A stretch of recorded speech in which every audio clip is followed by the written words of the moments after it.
School में start हो गया लाइफ प्रोसेस? अभी नहीं स्टार्ट हुआ। होगा। तुम्हारा हो गया, तुम्हारा तो खत्म ही होने वाला है। कुछ समझ आया? इजी चैप्टर है। ठीक। हाँ, वो तो चलता ही रहेगा अब।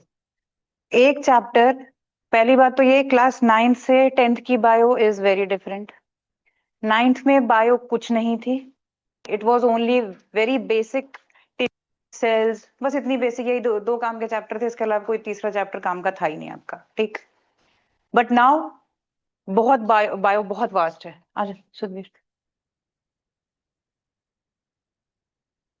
लाइफ प्रोसेस में ही 4 चैप्टर इंक्लूड कर लो। एक चैप्टर पे 4 चैप्टर के बराबर है। Right. Nutrition, respiration, transportation, then you have ईजे वो एक्सक्रीशन, लास्ट पार्ट। तो ये 4 पार्ट तो यही हो गए तुम्हारे। ठीक है। एक एक पार्ट एक एक चैप्टर के बराबर। बट एक एक चीज समझनी होगी, you have to understand. Bio को बोरिंग लेके मत समझना, मैं पहली क्लास से ही बता रही हूँ। एंड तक तुम लोगों को दुखी भी बायो ही करेगी। ठीक है। लेकिन इंटरेस्ट के साथ पढ़ोगे तो डेफिनेटली सब कुछ दिमाग में घुसता जाएगा। अपने ही बॉडी पार्ट से रिलेट करते चले जाना, तुम्हारे साथ जो हो रहा है। और जब तक इंटरेक्ट नहीं करोगे बायो में, बोरिंग क्लास मत बनाना, मैं पहले ही बता रही हूँ सबको। इंटरेक्ट नहीं करोगे, तुम लोगों को भी मजा नहीं आएगा। ठीक है। जब तक इंटरेक्शन होगी, तुम लोग जितने डाउट्स पूछोगे, जितनी नॉर्मल डे टू डे चीजें बताओगे, उतना तुम लोगों के साथ चीजें रिलेट होती चली जाएंगी। राइट। चलो स्टार्ट करते हैं।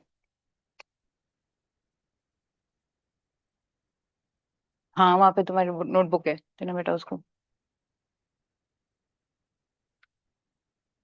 अब सबसे पहले, what is life process? Life process includes each and everything that happens in your daily life. जो तुम्हारी लाइफ में रोज डेली होता है, like you eat, you walk, you talk, you think. ठीक है। You learn everything. वो सारी चीजें आपकी आती हैं किसके अंदर? They are included inside your life process. ठीक है। इसके अंदर। Now what is life process? मैंने 4 चीजें बताई हैं अभी स्टार्टिंग में, वो सारी इंक्लूड होती हैं your life process. You are coming, you are walking, you are sitting, you are talking, हर चीज। ठीक। अब यहां पर एक उसी को साइंस के टर्म्स में लिखा हुआ है ना, व्हाट इज लाइफ प्रोसेस। तो living things are very complex in nature, such as human. ठीक है। ह्यूमन तो सबसे ज्यादा कॉम्प्लेक्स है, because we are multicellular. Right. तो जब भी कोई भी आप चैप्टर पढ़ोगे, you will first study about the plants. हमेशा पहले प्लांट्स पढ़ने वाले हो। उसके बाद पढ़ोगे ऑर्गेनिजम्स, उसमें भी माइक्रो ऑर्गेनिजम्स पढ़ोगे। देन उसके बाद मल्टी सेलुलर्स पढ़ोगे। ठीक। प्लांट्स पढ़ने में भी ठीक लगेगा, क्योंकि प्लांट्स का इतना कोई सिस्टम होता नहीं। व्हेन यू टॉक अबाउट, एक नॉर्मल सी चीज लेते हैं, when you talk about life process, तो what is that? Metabolism, growth, reproduction, etcetera, all these things include your daily life processes, such as these are known as your life processes. ठीक है। Now after that,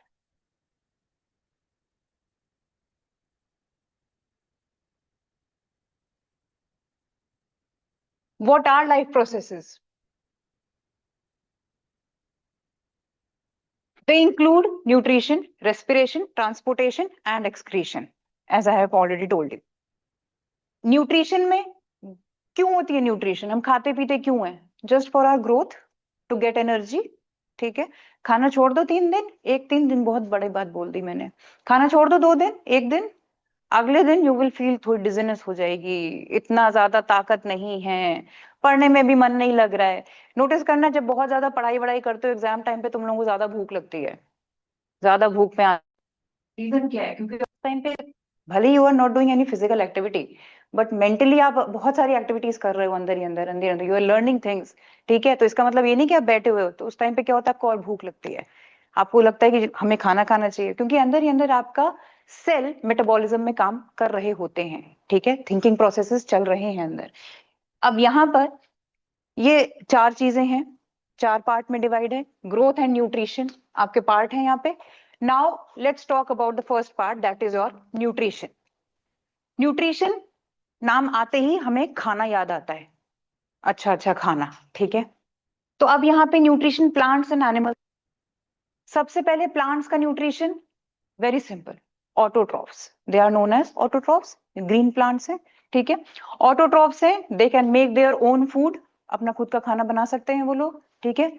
खाना हम भी खुद का बना सकते हैं, बट इसका मतलब ये नहीं है कि किचन में जाके खाना बना रहे हैं, नहीं, दैट्स डिफरेंट थिंग। ये लोग अपना खाना with the help of photosynthesis बनाते हैं, किसी और से, विदाउट कोई रॉ मटेरियल लिए। इनका रॉ मटेरियल अपना खुद ही नेचर प्रोवाइड कर देता है इनको, ठीक है।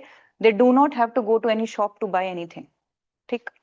बट वे यहाँ पे whereas when you talk about the animals, तो these are known as the heterotrophs. Animals में हम सब आते हैं, ह्यूमन हाई कैटेगरी आ जाती है, बर्ड्स वगैरह भी एनिमल्स में आ जाते हैं, ठीक है, ये सब आते हैं।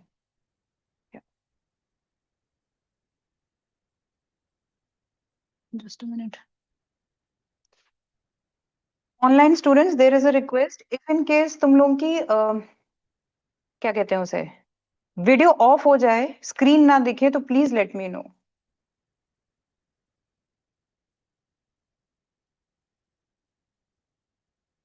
ठीक है। ये तो छोटे में पढ़ते चला, सब चीजें पढ़ ही रहे हो तुम लोग। जो नई चीजें आने वाली हैं वो हैं कुछ ये, वी आर हेट्रोट्रॉफ्स, बट इन हेट्रोट्रॉफ होने के बाद भी हम क्या क्या प्रोसेसेस फॉलो करते हैं to get the final nutrition in us. Finally हमें न्यूट्रिशन मिलता है, बट किस किस स्टेज से होके वो जाता है, ठीक है। Ingestion, when you take in the food, लिखो लिखो लिखो, ठीक है, साथ साथ में पीडीएफ, ठीक है, ये पीपीटी मिल जाएगी as notes, but at the end of the chapter, ठीक है। तो बट आई वुड से लिखना जरूर, लिखोगे नहीं तो अपनी राइटिंग में, अपनी लैंग्वेज में नहीं लिखोगे तो तुम लोगों के दिमाग में नहीं जाएगी वो चीज, ठीक है। And I will give you the time to write as well. और गुंजन ये पीछे क्यों लिख रही है, वाह, पहले ही दिन।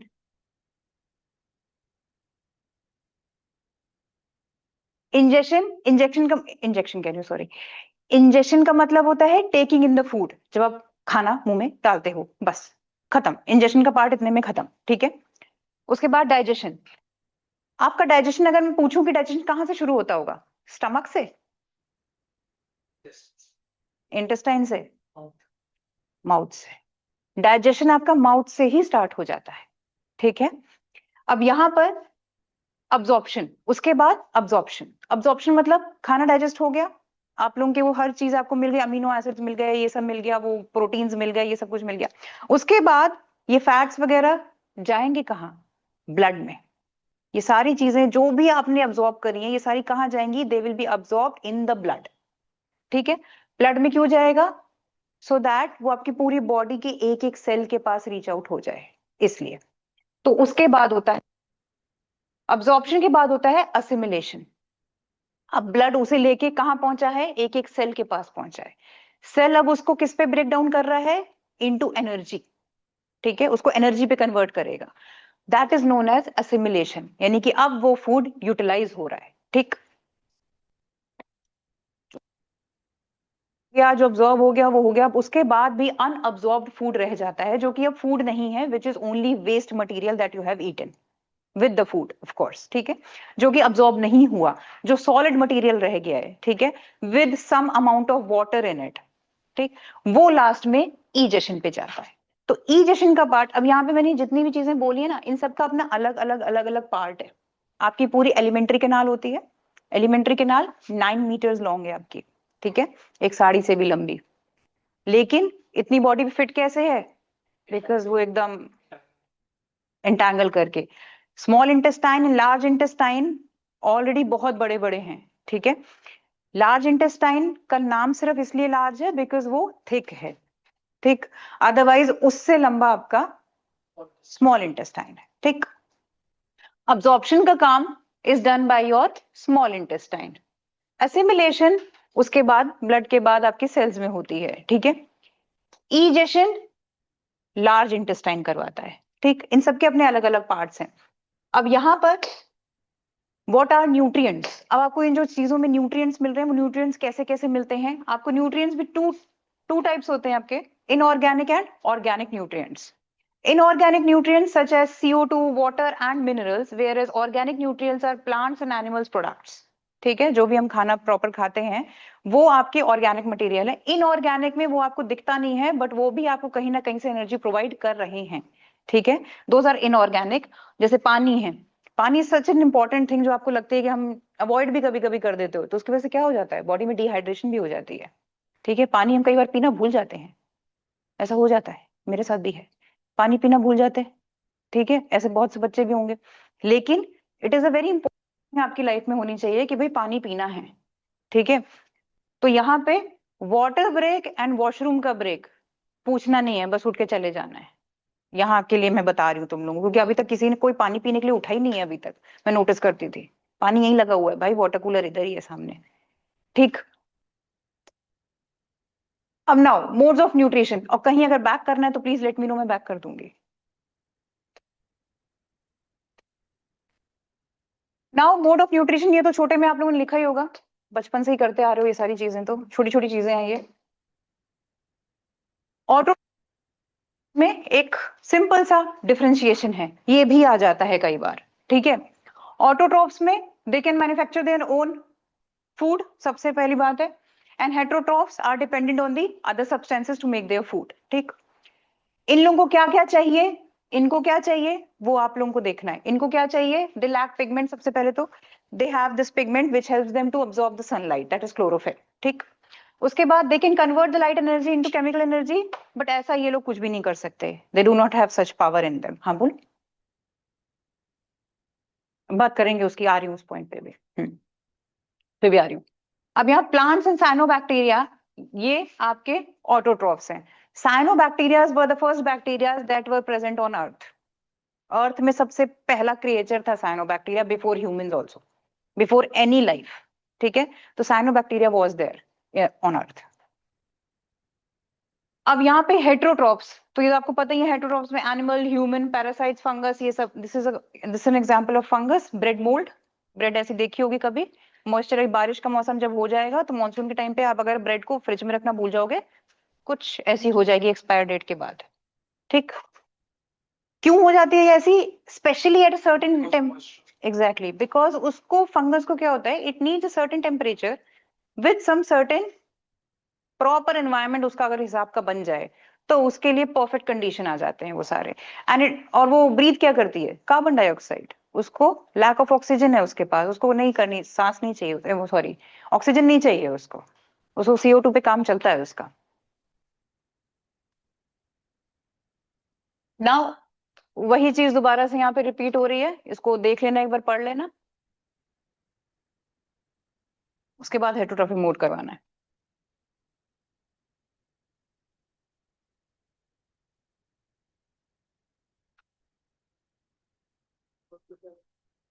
ऊपर रुक, बैक करने दे. हाँ, बता देना.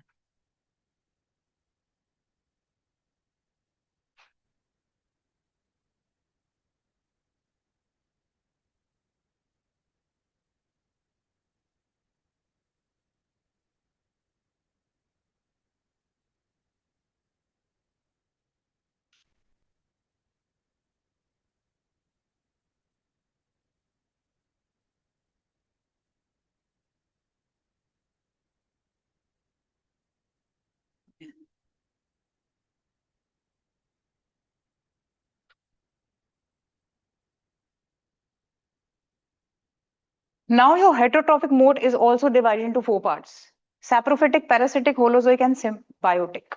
ठीक है, क्लास सेवेंथ में शायद ये था तुम लोगों के. अब सेवेंथ कब, चाहे इतने साल बाद तुम लोगों को याद तो होगा नहीं, फिर भी रिपीट करा देती हूँ. पहले ये देख लो फिर रिपीट कराती हूँ. चलो बता देती हूँ. सैप्रोफाइटिक मोड में क्या होता है, किसी को याद, सैप्रोफाइट्स याद,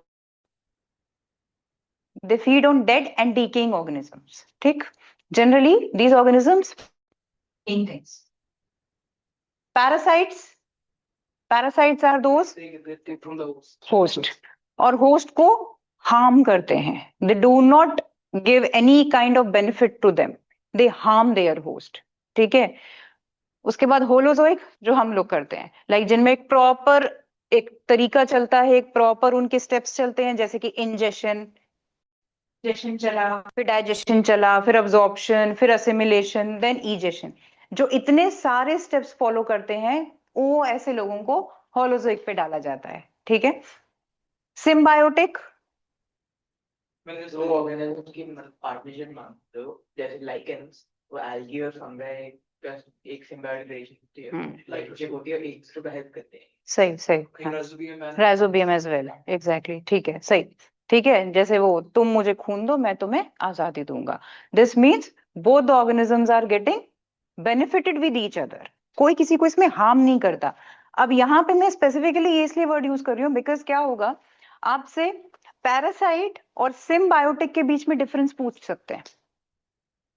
ठीक है, तो इसका अगर डिफरेंस आ गया तो वहां पे एक पॉइंट तो यहीं से ये बन जाता है। ठीक है, ये हार्म करता है and it takes continuous nutrition from the host, where यहाँ पे कोई होस्ट नहीं है, दोनों ही एक दूसरे को बेनिफिट कर रहे हैं, कोई किसी को हार्म करने की ट्राई नहीं कर रहा है। ठीक। हाँ हाँ,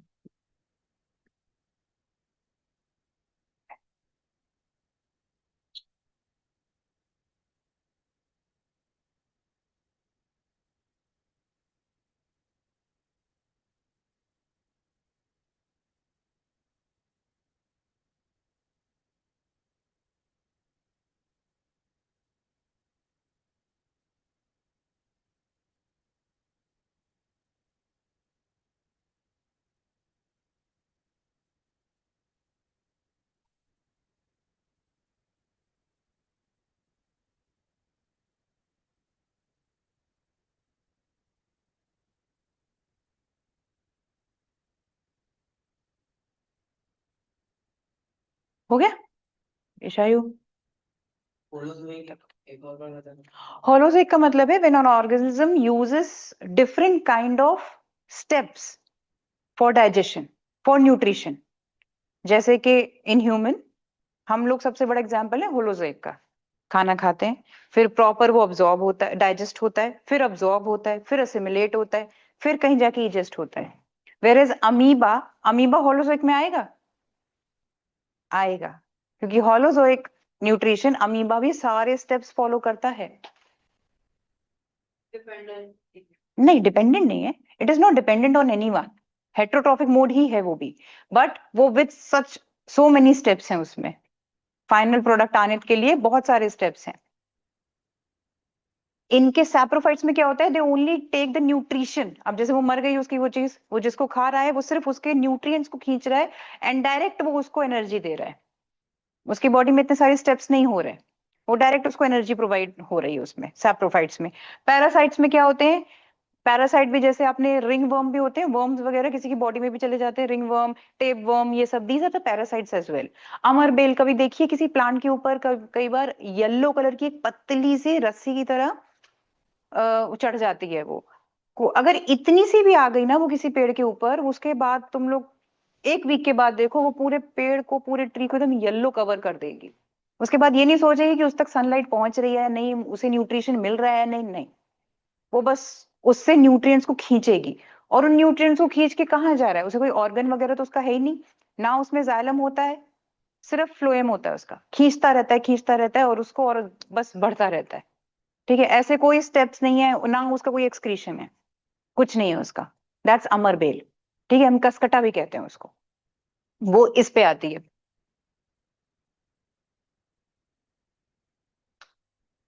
अब यहाँ पे विद डेफिनेशंस दिए हुए हैं, विद एग्जाम्पल एंड डेफिनेशन है। हो गया शायद। दीज आर द लाइकेंस, तुमने बोले थे जो एग्जाम्पल दिए थे मुझे, ये लाइकेंस के हैं, ये राइजोबियम। ठीक, ये उसका है, सिम्बायोटिक में ये है, दोनों ही are getting benefited from each other. ठीक, लाइकेंस क्या करते हैं, लाइकेंस आर द, एल्गी क्या करती है, ग्रीन होती है, नीचे होती है, फंगस शेल्टर प्रोवाइड कर दो, क्योंकि फंगस सनलाइट पड़ते ही मर जाएगी, ठीक है। तो इसलिए वो उसके नीचे रहती है हमेशा। तुम मुझे शेल्टर प्रोवाइड कर दो, उसके बदले में I will shelter as well as nutrients, क्योंकि तुम तो ग्रीन हो, फोटोसिंथेसिस से खाना बना लोगे अपना, न्यूट्रिएंट्स मुझे दे दो। साथ में वो न्यूट्रिएंट जो कि सॉइल के अंदर हैं, वो रूट्स में बना लूंगा, और मैं तुम्हें खींच खींच के तुम्हें देता रहूंगा। सॉइल में न्यूट्रिएंट जैसे कि आयरन, मैग्नीशियम, ये सब होते हैं जो उसके मैक्रो न्यूट्रिएंट्स हैं, वो सारे उसको वो देता रहता है। रीनीटिंग एल्गी पैरासिटिक हो जाता है। हाँ, वो पैरासिटिक है। ऐसे एक अमीबा भी होता है, अमीबा भी पैरासिटिक है वहां उस केस में।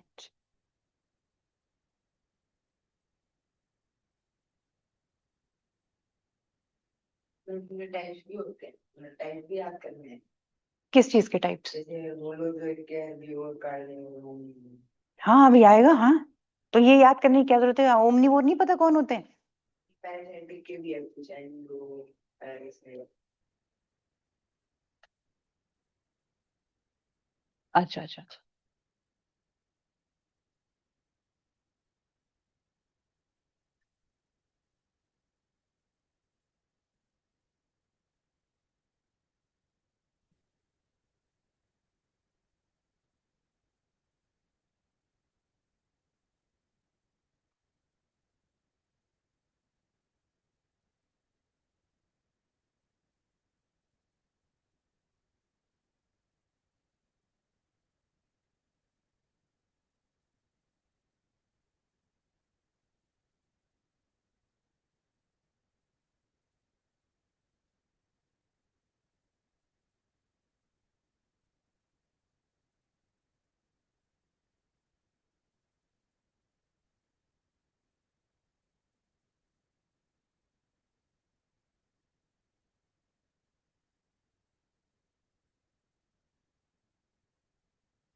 some facts about leeches.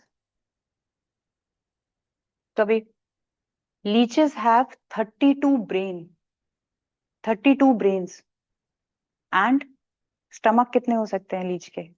इतनी सी लीच होती है, इतनी सी।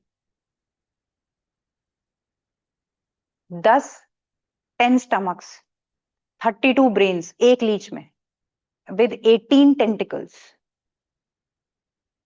इसीलिए इतना खतरनाक पैरासाइट होता है वो। और कई बार इसे लोग कोरिया वगैरह में, पता नहीं जापान में कहीं, ब्यूटी उसमें भी यूज करते हैं, मुंह पे रख देते हैं, बहुत सारी लीचेस वो उसको सक करती रहती हैं। वो सक करती हैं, वो जो बेकार ब्लड होता है उस टाइम पे, नॉट सो गुड, वो ऊपर ऊपर का ब्लड निकाल लेते हैं, फिर उसके बाद उनको खींचते हैं, पता नहीं क्या क्या वो होता है। बट उसके बाद दे थिंक कि उनकी स्किन काफी अच्छी हो गई है, ऐसा कुछ, क्योंकि वो dead cells and dead blood, बेकार जो ब्लड है, डर्टी ब्लड, उसको पहले सक कर लेते हैं, इसलिए। हाँ मेरे ये ये ब्लड क्लॉटिंग के लिए वैसे। हाँ, ब्लड क्लॉटिंग के लिए भी यूज होते थे, यस एग्जैक्टली, लीचेस। काफी इनका यूज काफी मेडिकल प्रोसेसेस में है, इसी इन्हीं सब वजहों से। बिकॉज लीचेस कहीं भी छोड़ दो, दे स्टार्ट सकिंग, वहां से खींचना शुरू कर देते हैं। तो कई बार लोग पैरों में किसी कुछ प्रॉब्लम हो गई है या पैरासाइट्स हैं, वैसे leech is also parasite, but दूसरे पैरासाइट को निकालने के लिए भी लीच काम आती है, ठीक है।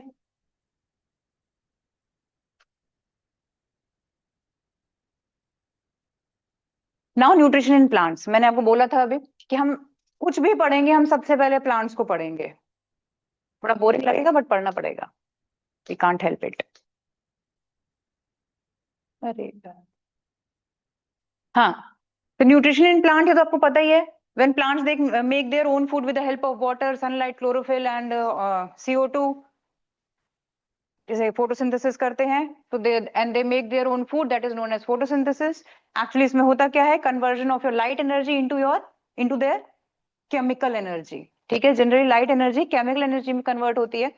ये याद करना बहुत जरूरी है, दिस इज वेरी इंपॉर्टेंट। ये पूरा पूरा, that's carbon dioxide plus water in the presence of light and chlorophyll, you have glucose, oxygen and water. Formula for glucose, C6H12O6। C is carbon, ठीक है। कार्बन के 6 मॉलिक्यूल्स, हाइड्रोजन के 12 और oxygen के 6।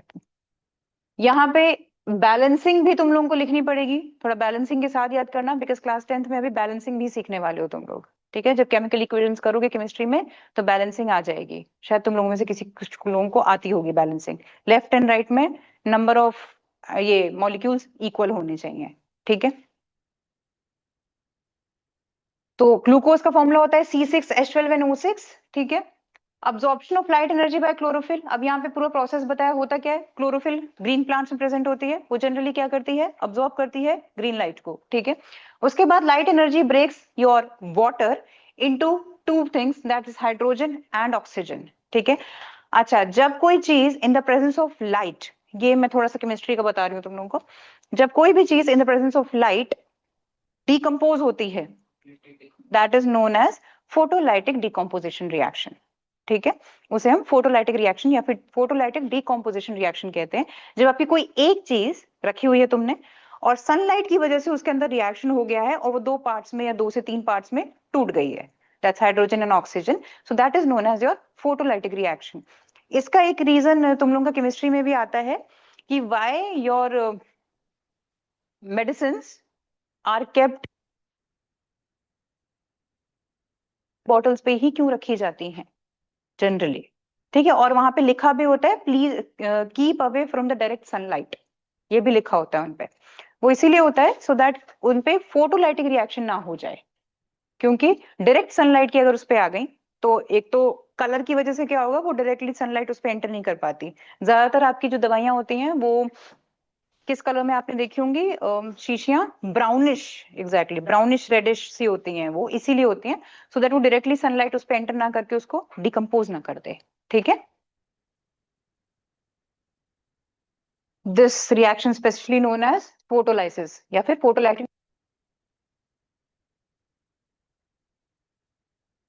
अब यहाँ पे पूरा फोटोसिंथेसिस का आपको स्टेप बाय स्टेप बताया हुआ है कि what happens this is actually. सबसे पहले अब यहाँ पे वो तो मैंने बता दिया वो वाला सिस्टम। उसके बाद क्या हुआ, लाइट ने क्या किया, लाइट ने वाटर को दो टुकड़ों में तोड़ दिया, ठीक है। उसके बाद जो CO2 है, reduction of CO2 to carbohydrates, carbon dioxide किस पे कन्वर्ट होती है, कार्बोहाइड्रेट्स पे कन्वर्ट होती है, ठीक है। उसके बाद process of photosynthesis takes place in the green leaves of the plant only, वहीं पे होती है मेनली।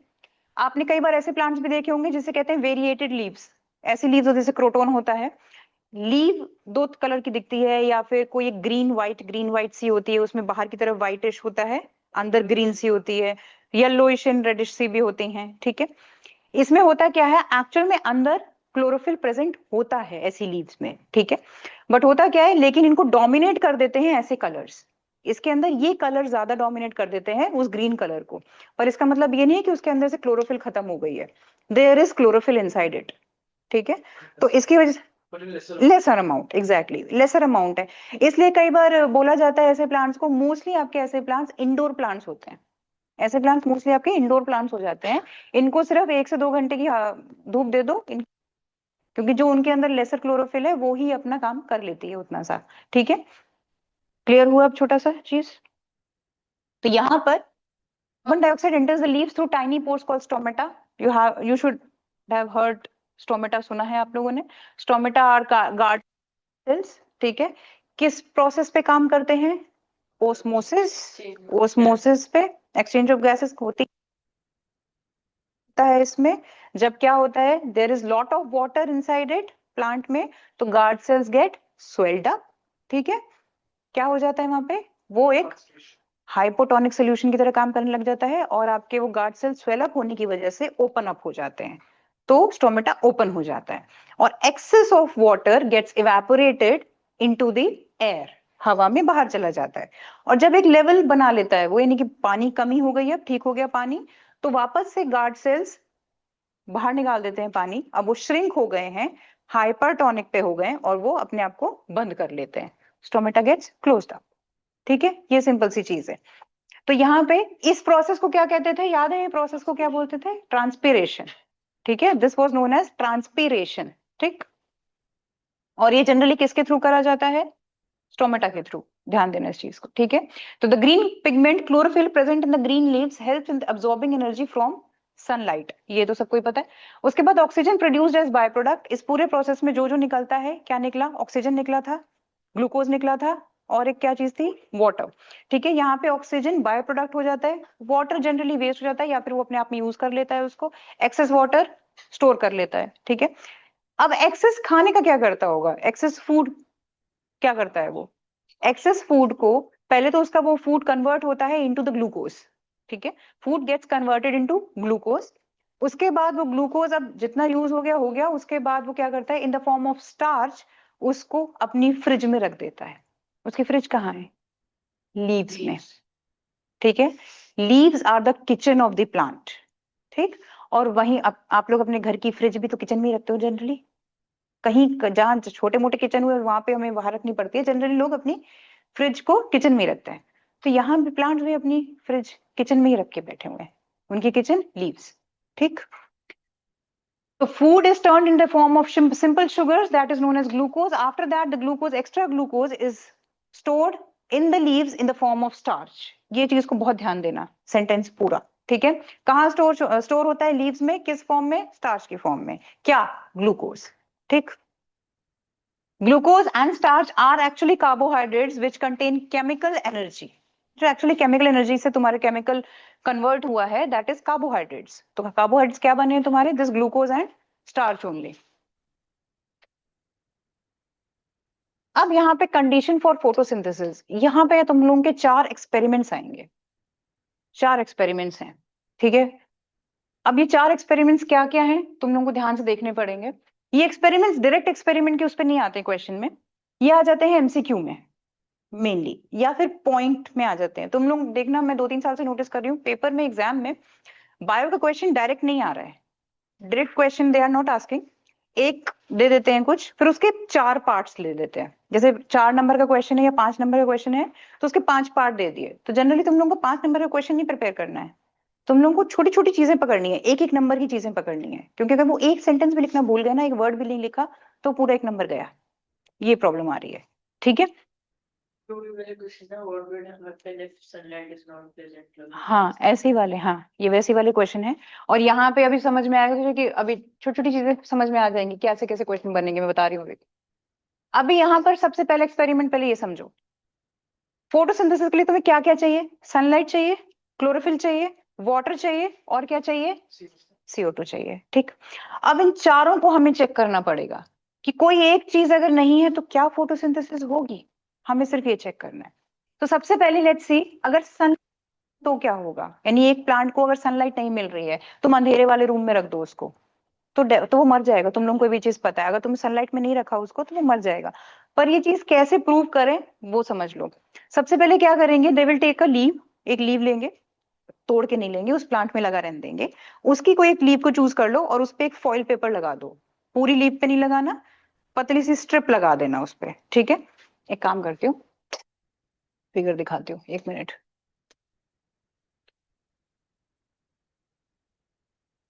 ये ऐसे ऐसे करके एक स्ट्रिप पे लगा देना। ठीक है, ऐसे स्ट्रिप पे लगा देना, ये फॉइल पेपर लगा हुआ है। ठीक, उसके बाद क्या करना, स्ट्रिप लगा के उसको, प्लांट को एक अंधेरे कमरे में डाल दो, अंधेरे कमरे में 3 दिन के लिए उसे पनिशमेंट दे दो। अंधेरे कमरे में नो खाना पीना, नो पानी, कुछ मत दो उसको। ठीक है, दरवाजे बंद कर दो उसके लिए।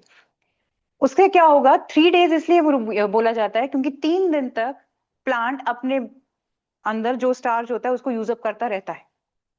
3 दिन के बाद वो अपना स्टार्च यूज नहीं कर पाता, उसको नया चाहिए, यानी 3 दिन तक वो जिंदा रह सकता है, उसके बाद वो खत्म होने लगता है। तो क्या होगा, 3 डेज के लिए उसके रख दो, सो दैट उसका कंप्लीटली स्टार्च एंड अप हो जाए। ठीक है, उसके बाद उसे उठा के सन में रख दो, सनलाइट दे दो उसको, लेकिन ये मत हटाना, स्ट्रिप स्ट्रिप मत हटाना उसकी। ठीक है, सनलाइट दे दो, आराम से दे दी 1 दिन के लिए सनलाइट। उसके बाद क्या करना, यानी वो स्टार्च उसने बना लिया होगा अपना वापस। ठीक, उस लीव को तोड़ना, डिटैच करना, और उसके बाद उस लीव को ये निकाल देना लीव से। ये निकालने के बाद उसे अल्कोहल में बॉईल करना। अब अल्कोहल में बॉईल इसलिए करना है सो दैट उसके अंदर का क्लोरोफिल खत्म हो जाए। अल्कोहल में बॉईल करने से क्या होता है, उसके अंदर का जो क्लोरोफिल होगा वो खत्म हो जाएगा। ठीक है, यानी कि उसका ग्रीन कलर खत्म हो जाएगा पूरी तरह, यानी पूरी लीव एक जैसी दिखेगी तुम्हें, ग्रीन कलर खत्म। ठीक, फिर उसके बाद उसको निकाल के नॉर्मल पानी में बॉईल कर देना। वो इसलिए बॉईल करना, दोबारा बॉईल इसलिए सो दैट बचा कुचा जो क्लोरोफिल होगा वो भी खत्म हो जाए। जो भी थोड़ा बहुत बचा कुचा क्लोरोफिल होगा वो भी खत्म हो जाए, ठीक है, और साथ में वो अब लीव सॉफ्ट हो जाए, उसके अंदर की मेम्ब्रेन्स खत्म हो जाए। वो इसलिए सो दैट जब तुम इसमें आयोडीन का टेस्ट करोगे ताकि वो आयोडीन आराम से उस लीव के अंदर एंटर कर सके, बिकॉज क्लोरोफिल क्या करती है, आयोडीन को अंदर एंटर नहीं होने देता। क्लोरोफिल एक एक बना लेता है, क्या कहते हैं उसे, एक, हाँ एग्जैक्टली हाँ, बैरियर बना लेता है, ठीक है। तो वो इस वजह से क्लोरोफिल निकालना बहुत जरूरी है उससे, just to test the starch in it, ठीक। इतना काम कर दिया। उसके बाद अब तुमने क्या किया, अब उस पे उसे धो रखो और उस पे आयोडीन सोल्यूशन डालो। You will notice iodine solution डालते ही यू विल नोटिस ये अल्कोहल पे बॉईल हो रही है, ठीक है। और जैसे ही तुम लोग वो डालोगे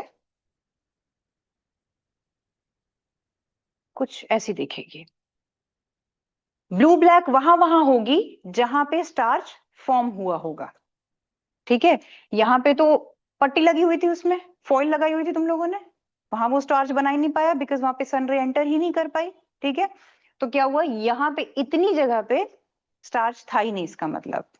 तो ये चीज समझ में आई कि कैसे इन्होंने चेक करा।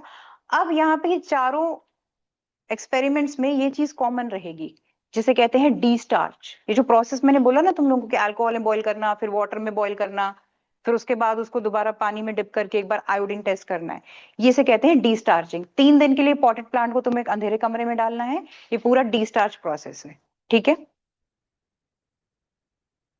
D starch and D colour कर रहे हो उसको तुम, यहाँ पे भी सेम वही चल रहा है। अब इसको एक बार खुद से पढ़ो, एक बार पहले वाला पढ़ लो, रुको रुको रुको रुको, इससे पहले वाला पढ़ लो सिर्फ, ठीक है। कैसे कैसे क्वेश्चंस आएंगे वो मैं बता दूंगी तुम लोगों को। अब यहाँ से क्वेश्चन ये आता है कि अल्कोहल में क्यों बॉईल करते हैं, क्यों बॉईल करेंगे अल्कोहल में, टू रिमूव द क्लोरोफिल, ठीक है, क्योंकि chlorophyll creates a barrier for iodine. Transparent होती है वो कैसे होती कहाँ ट्रांसपेरेंट है, होती है, एकदम मतलब ये सी थ्रू बन जाती है एकदम ट्रांसपेरेंट। इसी वजह से तो होएगी, इसी के बाद होगी वो एकदम सी थ्रू, क्योंकि मेम्ब्रेन वगैरह सब खत्म हो जाएंगे उसके, ब्लू ब्लैक होगी फिर वो। अब इसको जल्दी से कोई पढ़ लो, क्योंकि इसके बाद के चारों एक्सपेरिमेंट सिर्फ तुम लोगों को रीड आउट करने हैं बस अभी।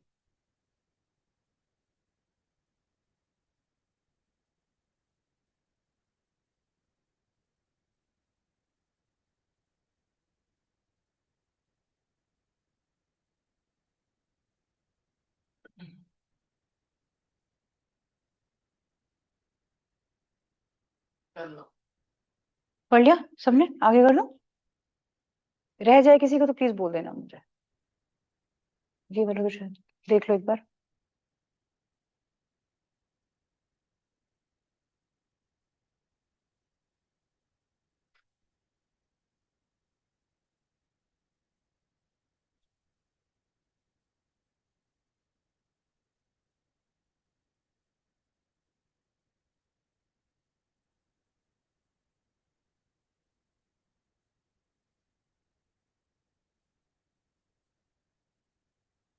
डन, कर दूं आगे, ये तो तुम लोगों ने देख ही लिया था, तो अगला डाल देती हूँ मैं। और फोटोसिंथेसिस वाला देख लो, यहाँ पे आपको क्रोटॉन का प्लांट लेना पड़ेगा, ये वाला, ये होता है क्रोटॉन। घर पे लगा होगा बहुत लोगों के। एक मेरा अभी बाहर धूप खा रहा है, 2 घंटे के लिए रखा हुआ है मैंने उस धूप के लिए।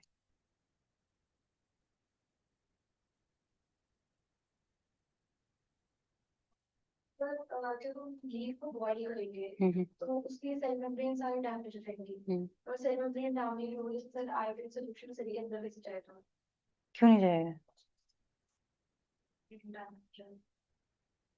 तूने कलर डालना है ना। अब एक बार बता, अगर मुझे आयोडीन सोल्यूशन किसी में स्टार्च चेक करना है ना, तो अब मैं सपोज किसी पेपर में ही शुगर सोल्यूशन लगा दूं, पेपर जनरल सा ले लिया मैंने, उसमें शुगर शुगर सोल्यूशन लगा दिया, उस पे आयोडीन टेस्ट करूंगी वो भी तुम्हारा ब्लू ब्लैक हो जाएगा। तुम्हें शुगर टेस्ट करनी है बस, वो भी तो नॉन लिविंग है। तो जनरली जहां स्टार्च होता है वहां पे तुम्हारा वो कलर चेंज हो जाएगा, भले ही सेल मेम्ब्रेन डैमेज हो गई हो, पर उसके मेम्ब्रेन में कुछ तो रह गया होगा उसका।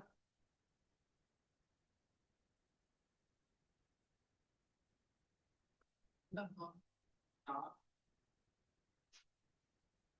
मतलब अभी आप फुल टाइम इसको बॉयल किया तो उसके बाद भी स्टार्च मतलब लास्ट तक रहेगा, मतलब तुम ऐसा क्यों? स्टार तुम्हारा वो रहेगा स्टार्च, क्योंकि जो तुमने खाना बना लिया है। अब जैसे हम लोग, जब कोई आदमी मर जाता है, पर उसके अंदर फूड तो प्रेजेंट रहता है, एनर्जी फिर भी प्रेजेंट रहती है उसकी, तो उसका जब पोस्टमार्टम करते हैं तो उसे पता लगता है ना कि इसने ये खाया था लास्ट, इसका ये था ये था, बॉडी से खत्म नहीं होती वो चीज।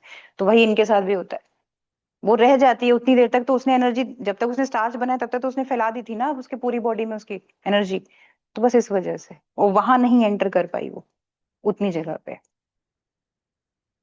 अब यहाँ पे भी देखना, इस वाले पे इसकी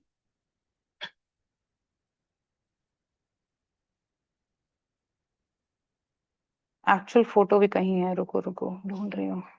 ये रही, ये थी, ऐसा हो गया। ठीक है, इससे ये हो गया। अब तुमने जब उसको बॉईल करके वो सब किया तो वो एकदम उसका सब कुछ नहीं खत्म हुआ। कुछ चीजें तो थी उसकी, ये वेन्स वगैरह भी तो थी, वेन्स वगैरह तो प्रेजेंट ही थी ना उसकी, वो सब नहीं डिस्ट्रॉय हुई है, उस तक गया है।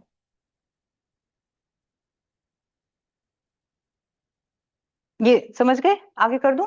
ये सही वही था, सब पढ़ना है पढ़ लो एक बार। डी कलर करने का ही पूरा तरीका है बस, उसे डी स्टार्ट, सॉरी।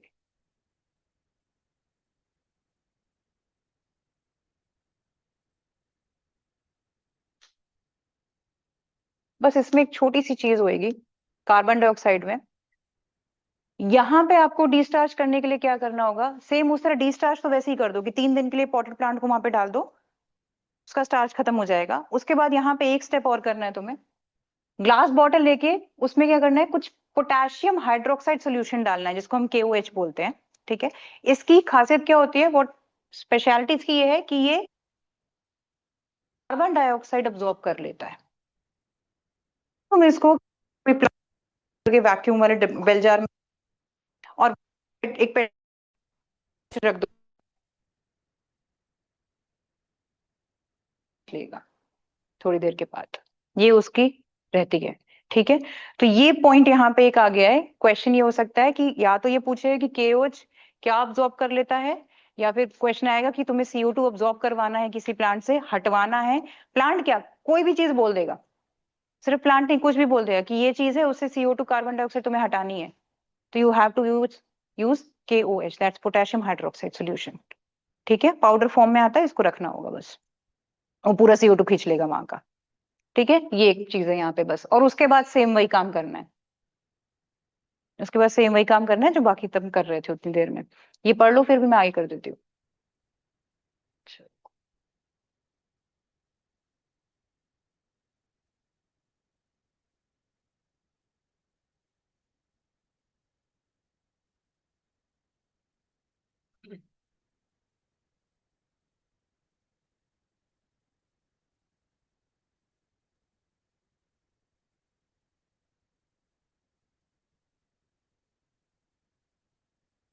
कुछ ऐसे किया उन्होंने, पूरे प्लांट को नहीं, CO2 नहीं हटाई पूरे प्लांट की, सिर्फ एक लीफ की हटाई है, वो भी उतने से पार्ट की, जरा से पार्ट की बस।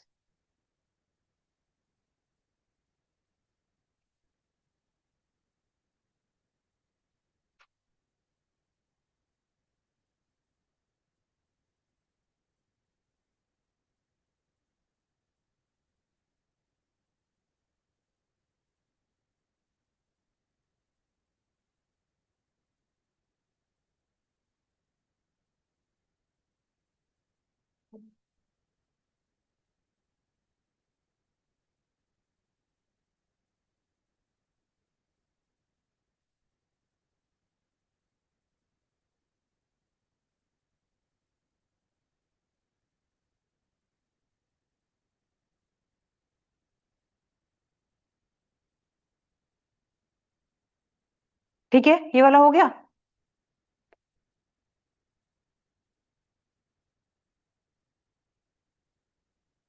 बस यहाँ पे स्टोमेटा दिखाया हुआ है। ठीक है, ये एक्चुअल उसकी माइक्रोस्कोपिक व्यू है ऑफ द स्टोमेटा।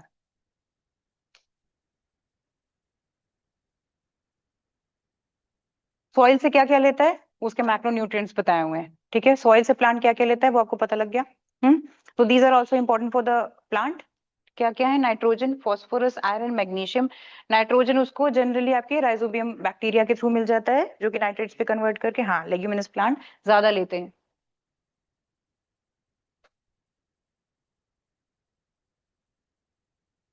फोटोसिंथेसिस को क्या क्या फैक्टर्स अफेक्ट करते हैं, लाइट कितनी है, carbon dioxide, water and temperature as well.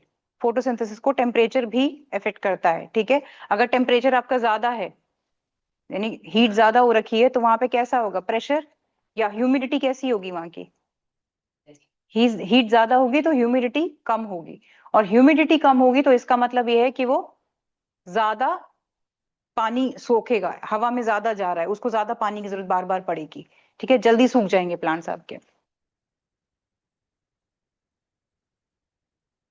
Site of photosynthesis, ये क्वेश्चन आता है, what is the site of photosynthesis, chlorophyll और the cell of the green leaf is the site of photosynthesis. तो chloroplast आपका site of photosynthesis होती है, chloroplast, ठीक है। क्लोरोप्लास्ट क्या है, क्लोरोफिल के अंदर जो ग्रीन कलर देता है, जैसे कि हमारे ब्लड है, ब्लड के अंदर ग्रीन पिगमेंट कौन सा है हमारा, हीमोग्लोबिन है, उसी तरह क्लोरोफिल के अंदर क्लोरोप्लास्ट।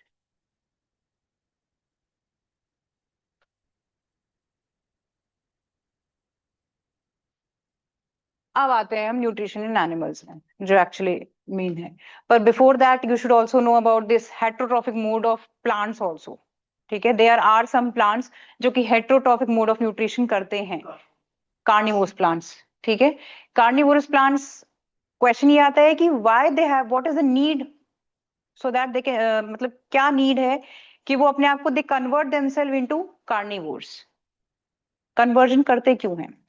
कई बार क्या होता है, there are many plants because of humidity, because of temperature, because of some environmental conditions, they do not fulfill their, they are not able to fulfill their nutritional requirements, नहीं हो पाती उनकी।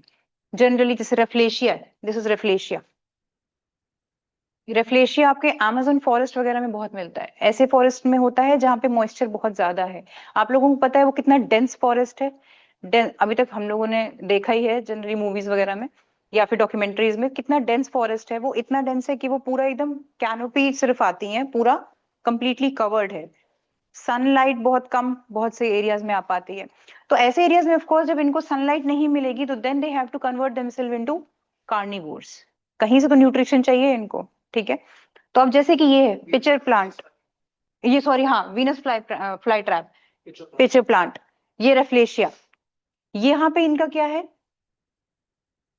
इससे तो इतनी कहते हैं रॉटन, रॉटन फ्लेश जैसी स्मेल आती है, बहुत गंदी रॉटन फ्लेश, जिसकी वजह से नहीं, इनके लीव्स बहुत कम होते हैं या बिल्कुल नेग्लिजिबल होते हैं तो किसी काम के नहीं होते, ये इसकी लीव नहीं है, ठीक है, वो अलग है। इनमें से एकदम ऐसी स्मेल आती है so that animals get attracted towards them, small animals get attracted towards them, ठीक है। आते हैं, सोचते हैं शायद अंदर है कुछ, जैसे ही झांकते हैं तो ये अब उनको ट्रैप कर लेता है अंदर, एकदम से ट्रैप कर लेता है, ठीक है। और कहते हैं ये तो इतने बड़े बड़े भी हैं कि human can also get trapped inside them, इतने बड़े बड़े भी होते हैं। सबसे बड़ा रेफ्लेशिया प्लांट भी है, बहुत बड़ा रेफ्लेशिया है, लेकिन ऑफ कोर्स रोटन फ्लेश की तरफ हम क्यों अट्रैक्ट होंगे, होते होंगे नॉनवेज, कौन कौन है नॉनवेज, कट्टर नॉनवेज, अबे ये क्या होता है, अच्छा, ये है पिक्चर प्लांट, ये तो इसे क्या करता है, ये जग टाइप होता है, इस बेचारे, इस नॉट ये बेचारा नहीं, ऑफ कोर्स इंसेक्ट्स बेचारे इसकी तरफ अट्रैक्ट हो जाते हैं, सोचते हैं बड़ा अच्छा फ्रूटी स्मेल आ रही है, नेक्टर है शायद, और वो आते हैं जैसे फ्लाई वगैरह हुई कुछ हुई, चली जाती है अंदर, टक, ये अपना जग बंद कर लेता है, डाइजेस्टिव जूस निकाल देता है अपने, सेम उसमें भी ये सारे ऐसे काम करते हैं, ये अपने इतने ज्यादा एक्सट्रीम डाइजेस्टिव जूसेस होते हैं इनके, इतने पॉइजनस कि ये उसको सारा अंदर मटेरियल खींच लेते हैं, उसको एकदम ड्राइड निकालते हैं उसे बाहर, एकदम खत्म। ये तुम लोग बचपन से पढ़ते आ रहे हो, ये खुद ही पढ़ लो भाई, ओमनीवोर, कार्निवोर, हर्बीवोर, ये सबको पता है, ठीक है, ये कुछ कराने की जरूरत नहीं है ये, ठीक। अब यहाँ पे इसके बाद अमीबा का न्यूट्रिशन कैसे शुरू करा जाए, चलो थोड़ा सा कर लेते हैं, 10 मिनट है। अमीबा होलोजोइक न्यूट्रिशन करता है, मैंने अभी बोला था, राइट। वो क्यों करता है? बिकॉज वो सारे स्टेप्स फॉलो करता है। अब यहाँ से क्वेश्चन पिछले बार भी आया था कि अमीबा के स्टेप्स ऑफ न्यूट्रिशन बताओ, ठीक है। Steps of nutrition with diagram तुम्हें बनाने थे वहां पे, ठीक। तो सबसे पहले अमीबा खाना पीना कैसे खाता है, पहले तो वो समझो। सीडोपोडिया तो याद है, सीडोपोडिया फॉल्स फूड बनाता है, अपना खाना इंजेस्ट करता है अंदर, ठीक है, और फिर अपने आप को बंद कर लेता है। वैक्यूल अपना अंदर क्रिएट करता है, जिससे उसके डाइजेस्टिव जूसेस उसको सारा कुछ अब्सॉर्ब कर लेते हैं, और फिर उसका एक कहीं से भी सीडोपोडिया की तरह ही उसको एक्सक्रीट कर देता है अपना ब्लास्ट, ठीक। यहाँ पे अमीबा में इंजेक्शन होता है, which is done with the help of pseudopodia. उसके बाद डाइजेशन करता है अपनी फूड वैक्यूल, जो कि उसका, इसकी बॉडी में सब, ये खुद कैसे परमानेंट है पता नहीं, लेकिन इसकी बॉडी में सब कुछ टेम्पररी है, ठीक है। ये अपना मुंह भी टेम्पररी बना लेता है, एक्सक्रीशन का सामान भी कहीं से भी निकाल देता है, सब कुछ इसका टेम्पररी है, जुगाड़ू है बहुत। वैक्यूल भी अपना जुगाड़ू से बना लेता है, ठीक है। अब यहाँ पे तो absorption, absorbed in cytoplasm bye diffusion, यहाँ पे ध्यान देना, अब्जॉर्प्शन कैसे होता है, बस उसने जो उसके डाइजेस्टिव जूसेस के थ्रू सारा कुछ अब्जॉर्ब किया, वो अपनी वो वैक्यूल के थ्रू अपने साइटोप्लाज्म में डाल दिया, ठीक। यहाँ पे असिमिलेट कैसे हुआ, जो भी लिया उसने, जो भी उससे एनर्जी मिली, एनर्जी किस चीज के लिए मिली, उसके स्कूल जाने के लिए, बड़ा होने के लिए, so that it can reproduce itself, ठीक है, बड़ा हो जाए ताकि वो अपने आप को रिप्रोड्यूस कर सके, ठीक है। रिप्रोडक्शन कैसे होता है अमीबा का, किसी को याद है? बाइनरी फिशन, ठीक। इजेशन, उसका स्पेशल कोई ऑर्गन नहीं है, वो कहीं से भी निकाल देता है बाहर, ठीक है, उसको बस इंजेस्ट कर देता है, गेट आउट। कर रही हूँ wait। अब यहाँ पे हर स्टेप के लिए एक वो आएगा डायग्राम, हर स्टेप का एक डायग्राम है, जो तुम लोगों को एक्सप्लेन करने के लिए पेपर में आएगा ऐसे। इसका अक्सर ही आ रहा है, 4-5 बार से मैं देख रही हूँ। बोर्ड वाले नहीं तो स्कूल वालों को बड़ा प्यार है इससे, वो लोग जरूर दे रहे हैं।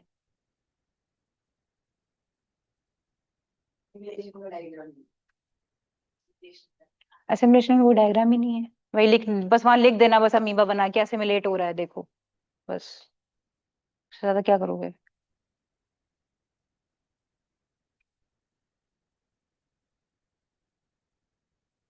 मुझे तो बता देना, मैं आगे कर दूंगी।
तो दवेर हो गया।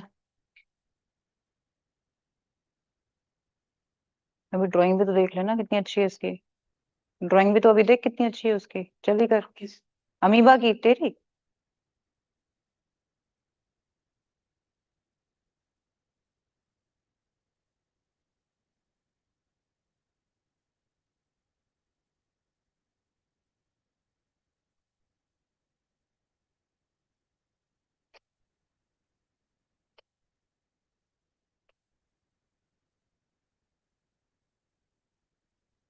ये लिखना मत, लिख चुके ऑलरेडी।